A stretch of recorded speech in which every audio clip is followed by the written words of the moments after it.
হতে গেলে তোমাকে মান অপমান গ্লানি সবকিছু পরিত্যাগ করে এই বৈষ্ণব সঙ্গ সাধু সঙ্গ করতে হবে।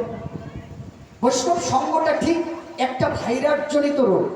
আপনারা বহুদিন হতে দেখেছেন করোনা ভাইরাস, যার হয়েছে তারও হচ্ছে কি, তাই না? যার হয়েছে করোনা যদি ওই ব্যক্তি থেকে স্পর্শ করে সে তারও হয়ে যাচ্ছে। কিন্তু বৈষ্ণব সঙ্গটা হচ্ছে এইরকম, আপনি যত বৈষ্ণবের সঙ্গ করবেন তত আপনার মনের ভিতর শুদ্ধতা পবিত্রতা আসবে। কারণ আপনি যদি কোনো এমপির যদি নেতা হন, আপনি এমপি না হতে পারলে একজন ছোটখাটো নেতা হবে, কিভাবে হবেন না?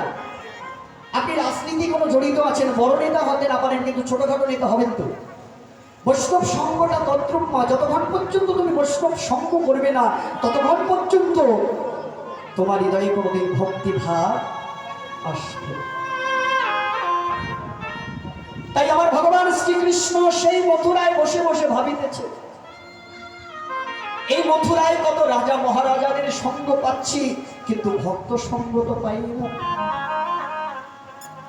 এই জগতে শুধু আমার ভক্ত আছে, জগন্নাথ দেবের সকল ভক্ত করি না, কিন্তু এই জগতে যদি প্রিয় বস্তু হচ্ছে সেটা হলো আমার ভক্ত।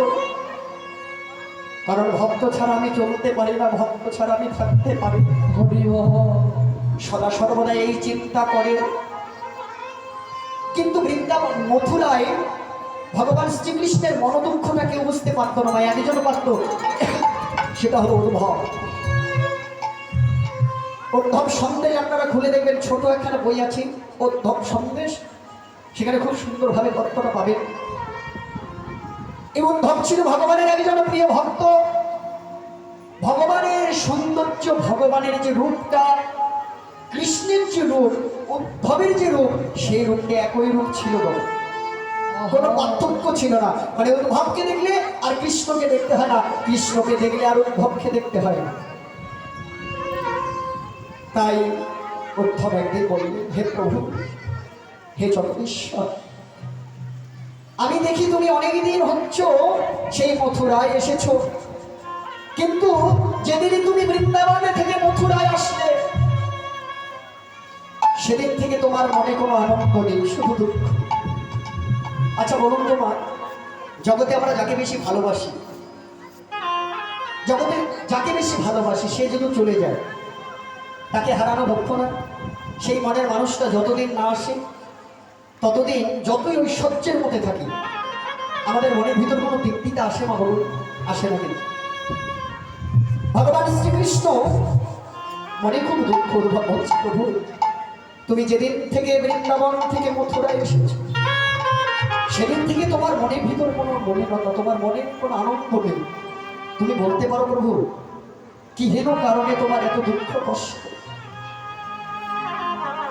ভগবান শ্রীকৃষ্ণ উদ্ধবকে বললে, উদ্ধব শোনো, এ জগতে ভক্ত সুখে আমি সুখী, এ জগতে ভক্তর দুঃখে আমি দুঃখী। শ্রীমতী রাধারানী আমাকে মা দেখতে পেয়ে বৃন্দাবনে কেঁদে কেঁদে দুমরে বন্ধ করে ফেলেছে। হরিবল হরিবল, চারটেখানি কথা বোঝা যায় না। প্রেমের শিরোমণি যাকে বামে নিয়ে দাঁড়িয়ে আছে সেই শ্রীমতী রাধারানী সেদিন ভগবানকে দেখতে না পেয়ে বৃন্দাবনে কাঁদতে কাঁদতে নিজের দু চোখ বন্ধ করে ফেলেছিল। ভজনটা কত বড়, ভজনটা কত বড় উদ্ভেদ। এই ভজনটা যারা করে তারা বুঝতে পারে, যারা ভজন করে না তারা কোনোদিন বুঝতে পারবে না গোবিন্দ সেবাটা কি জিনিস। তাই সেদিন কি করলেন, শ্রীমতী রাধারানী কাঁদতে কাঁদতে নিজে কৃষ্ণকে হারিয়ে বৃন্দাবনবাসী ভক্তরা নাওয়া খাওয়া সব পরিত্যাগ করে দিলেন, স্নান করা ভুলে গেলেন, গোষ্ঠে যাইতে ভুলে গেলেন, সব কিছু ভুলে গেলেন। ভক্ত দুঃখে দুঃখী, তাই তো কৃষ্ণ দুঃখে দুঃখী। তাই উদ্ধবকে বলছে, উদ্ধব বৃন্দাবনের ভক্তদের দেখার জন্য আমার মনটা খুব কাঁদে, তুই কি পারিস বৃন্দাবনের একবার ভক্তকে দর্শন করার জন্য? তুই আমাকে একবার দর্শন করা না। উদ্ধব বললেন, প্রভু ভক্তকে দর্শন করবে, তাহলে তুমি একটা যজ্ঞের আয়োজন করো, যে যজ্ঞটির নাম হচ্ছে প্রভাস যজ্ঞ। হৃদয় গৌর হরি বল।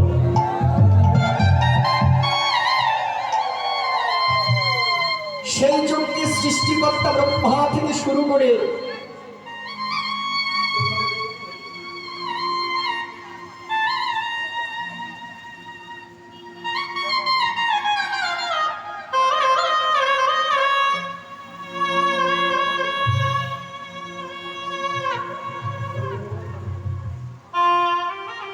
সেই যজ্ঞের সৃষ্টিকর্তা ব্রহ্মা থেকে মুনি ঋষিগণ সবাই উপস্থিত হয়েছে, কিন্তু ভক্তগণ নেই। এই ভক্তকে ছাড়া তো যজ্ঞ স্বয়ং সম্পূর্ণ হবে না। তাই ভক্তদের নিয়ে আসার জন্য উদ্ধবকে পাঠিয়ে দিলেন সেই বৃন্দাবনে। বৃন্দাবন থেকে উদ্ধব কি বললেন, সকল ভক্তদের নিয়ে আসলেন গোবা, কিন্তু এই যজ্ঞের সংকল্পকর্তা কি হবে জানেন? দেবতাগণ বললেন এই যজ্ঞের সংকল্পকর্তা হবে, সেটা হলো একমাত্র নন্দ মহারাজ। সৃষ্টিকর্তা ব্রহ্মা বলছেন, শোনো নন্দ, এতদিন যাকে তুমি পুত্র রূপে ভজনা করেছিলে, সে তোমার পুত্র নয়, সে তো পরম ঈশ্বর। আজকে ঈশ্বর রূপে তোমাকে ভজনা করতে হবে। সনাতন ভাবে লজিক আছে তোমার। পুত্র যদি জ্ঞানী হয়, পুত্র যদি সেই হয়, পিতাও তাকে প্রণাম করতে পারে। আমাদের সনাতন ভাবের কপিল মণি দেবহতির পুত্র মা পুত্রের কাছে জ্ঞান নিয়েছিলেন। আপনারা তো বলেন ও ছোট, ওর কাছে জ্ঞান নেওয়া যাবে না, ও ছোট মানুষকে গুরু করা যাবে না, এটা একেবারেই ভুল। আপনি তার বয়সটাকে, তার ছোটটাকে প্রণাম করতেছেন না, আপনি তার জ্ঞানটাকে প্রণাম করুন। শাস্ত্রে প্রমাণ করলেন গো, সৃষ্টিকর্তা ব্রহ্মা বলছে, শোনো নন্দ, তুমি তাকে পুত্র রূপে লালন পালন করেছো বৃন্দাবনে, আজকে সেই মথুরায়, সেই মথুরায় তোমাকে কি করতে হবে? পুত্র রূপে ভজনা করতে হবে, ঈশ্বর রূপে তোমাকে পূজা করতে হবে। তুমি সংকল্প করতে হবে, তুমি তোমার মনটাকে সঁপে দাও। পাশে বসে আছে তুলসী মহারানী, মনে রাখবেন বাবা, বিন্দে ধুতি। তুলসীর আর অপর নাম কি মা? বিন্দে ধুতি। বিন্দে ধুতি কেন বলা হয়? এর কথা এর আগে বলে, এর কথা এর আগে বলে, এই বলা বলির মাধ্যমে মহৎ কিছু উদ্ধার করে। তুলসী তত্ত্ব পরে বর্ণনা করবো। এর নাম হচ্ছে বৃন্দে ধুতি। তো বৃন্দে ধুতি কি করতো মা জানেন? অপর পাশে দাঁড়িয়ে আছে সৃষ্টিকর্তা ব্রহ্মাকে বলল, হে ব্রহ্মদেব, আমি একটা কথা জিজ্ঞাসা করতে চাই। তুলসী বলল, তুলসীকে বলল, বলো তুমি কি কথা বলতে চাও? বললো, হে ব্রহ্মদেব, মানুষের মন কয়টা হয়?